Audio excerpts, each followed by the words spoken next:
Hello guys, how are you. आप सभी का स्वागत है मेरे इस यूट्यूब चैनल अपना फ्यूचर.com पर। तो गाइस, आज हम फुटप्रिंट विदाउट फिट बुक से चैप्टर नंबर 4 एक क्वेश्चन ऑफ ट्रस्ट को करेंगे, जिसके राइटर है विक्टर कैनिंग। तो इसमें क्या होता है, एक होरेस डेनबी जो चोरी करने के जुर्म में एक अपनी सज़ा काट चुका होता है और वो पुस्तकों से काफ़ी प्यार करता है। वैसे वह एक अच्छा इंसान माना जाता है, लेकिन वह कम्प्लीटली पूर्ण तरह से ईमानदार नहीं है। तो आइए उसके बारे में जानते हैं क्या कहा गया है होरेस डेनबी के बारे में। इट इज़ सेड दैट, यह कहा जाता है कि you must set a thief to catch a thief, यानी कि एक चोर को पकड़ने के लिए एक चोर को ही तैयार करना चाहिए।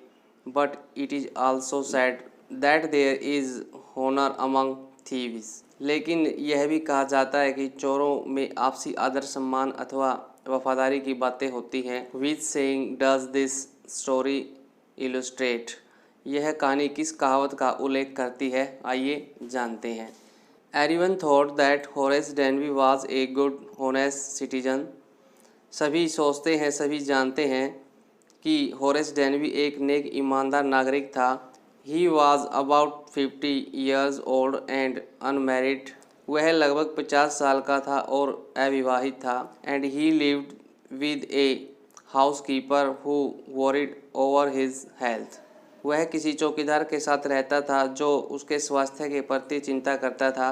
In fact he was usually very well and happy except for attacks of hay fever in summer, वास्तव में सिवाय गर्मी के बुखार के वह स्वस्थ और खुश रहता था, यानी कि उसको गर्मी का बुखार रहता था। He made locks and was successfully enough at his business to have two helpers, वह ताला बनाने का कार्य करता था। इस कार्य के लिए उसके पास 2 सहायक यानी कि 2 हेल्पर भी थे तथा अपने व्यवसाय में वह काफ़ी कामयाब था। Yes, Horace Denby was good and respectable but not completely honest. हाँ, होरेस डेनबी एक अच्छा और सम्मानित व्यक्ति था, परंतु वह पूर्णतः ईमानदार व्यक्ति नहीं था। 15 years ago, Horace had served his first and only sentence in a prison library, 15 वर्ष पहले होरेस एक कारावास पुस्तकालय में अपनी पहली सजा काट चुका था और वह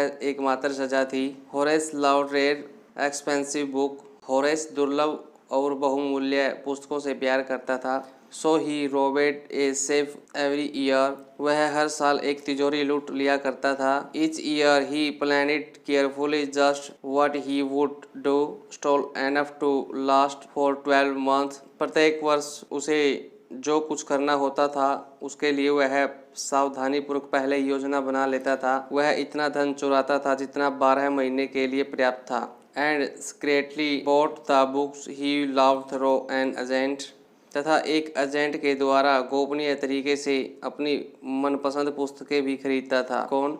Horace Denby. Now walking in the bright July sunshine, अब जुलाई महीने की चमकती धूप में टहलते हुए he felt sure that this year's robbery was going to be as successful as all the others, उसने महसूस किया और वह पूर्ण रूप से आश्वस्त था कि इस साल की चोरी भी दूसरी चोरियों की तरह उतनी ही सफल होगी। For 2 weeks he had been studying the house at Sotover Grange, looking at its room, its electrical wiring, its paths and its garden, वह 2 सप्ताह से साटोवर ग्रेंज वाले घर का अध्ययन कर रहा था, उसके कमरों, उसकी फिटिंग, वह तार आदि, इसके रास्तों तथा बगीचे पर निगरानी करता था, यानी कि वह उस घर की जानकारी ले रहा था। This afternoon the 2 servants who remained in a garage while the family was in London had gone to the movies, उस दिन दोपहर के बाद दोनों नौकर जो ग्रेंज में रहते थे सिनेमा देखने चले गए थे। Horace saw them go and he felt happy in spite of a little tickle of hay fever in his nose, जबकि परिवार लंदन में रहता था, होरेस ने उन्हें जाते हुए देख लिया और नाक में कुछ गर्मी का ज्वर होने पर भी प्रसन्नता महसूस कर रहा था। He come out from behind the garden wall, his tools carefully packed in a bag on his back, वह बाग की दीवार के पीछे से बाहर आया। उसके औजार बड़ी सावधानी से एक थैले में बंधे हुए उसकी पीठ पर लटक रहे थे। There were about 15,000 pounds worth of jewel in the garage safe. Grange की तिजोरी में लगभग 15,000 पाउंड मूल्य के जेवरात थे। If he sold them one by one, he expected to get at least 5,000, enough to make him happy for another year. यदि वह उन सभी गहनों को एक एक करके बेचता है तो वह 5,000 पाउंड प्राप्त कर सकता है, जिससे वह एक साल और खुश रह सकता है। There was 3 very interesting books coming up for sale in the autumn.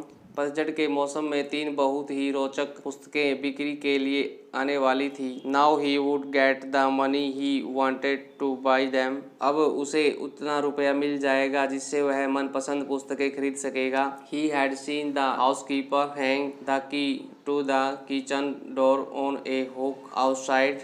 उसने चौकीदार को रसोई के दरवाजे के बाहर हुक में चाबी को टांगते हुए देखा। He put on a pair of gloves, took the key and opened the door.